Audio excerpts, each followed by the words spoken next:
किसानों को बड़ी राहत की तैयारी है। जी हां, फर्टिलाइजर सब्सिडी बढ़ाने पर सरकार अब विचार कर रही है। नमस्कार, मैं हूं आपके साथ आयुषी गुप्ता। बजट 2026 को लेकर के चर्चा तेज हो गई है। आए दिन अलग अलग सेक्टर्स को लेकर के रिपोर्ट सामने आती रहती है। अब किसानों के फायदे के लिए एक रिपोर्ट सामने आ रही है। बताया जा रहा है कि किसानों के लिए आने वाला बजट 2026 बेहद खास हो सकता है। सूत्रों के मुताबिक सरकार फर्टिलाइजर सेक्टर के लिए सब्सिडी बढ़ाने पर विचार कर रही है। ये कदम इसलिए उठाया जा रहा है ताकि ग्लोबल अनिश्चितता और कीमतों में उतार चढ़ाव से निपटा जा सके। आइए एटी नाउ स्वदेश की खास कवरेज से इस पूरी रिपोर्ट पर एक नजर डालते हैं। सूत्रों के अनुसार जो जानकारी मिल रही है, फर्टिलाइजर मंत्रालय ने वित्त मंत्रालय को प्रस्ताव भेजा है जिसमें सब्सिडी आवंटन बढ़ाने की मांग की गई है।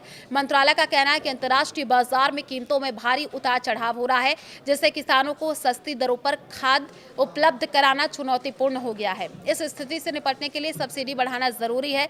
जानकारी के मुताबिक ओवरऑल सब्सिडी आवंटन में 10 से 15% तक बढ़ोतरी हो सकती है।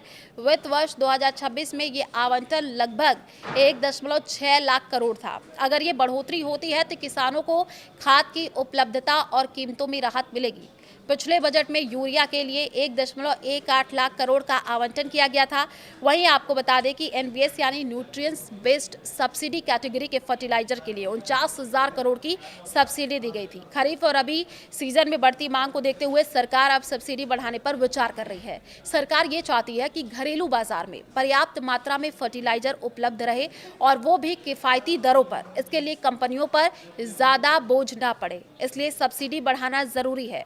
सब्सिडी बढ़ने से कंपनियां पर्याप्त मात्रा में आयात कर पाएंगी और किसानों को समय पर खाद मिल सकेगी। अगर ये प्रस्ताव मंजूर होता है तो किसानों को बड़ी राहत मिलेगी। बढ़ी हुई सब्सिडी से खाद की कीमतें स्थिर रहेंगी, खेती की लागत कम होगी। सरकार का ये कदम कृषि क्षेत्र को मजबूती देने और किसानों की आय बढ़ाने की दिशा में अहम साबित हो सकता है।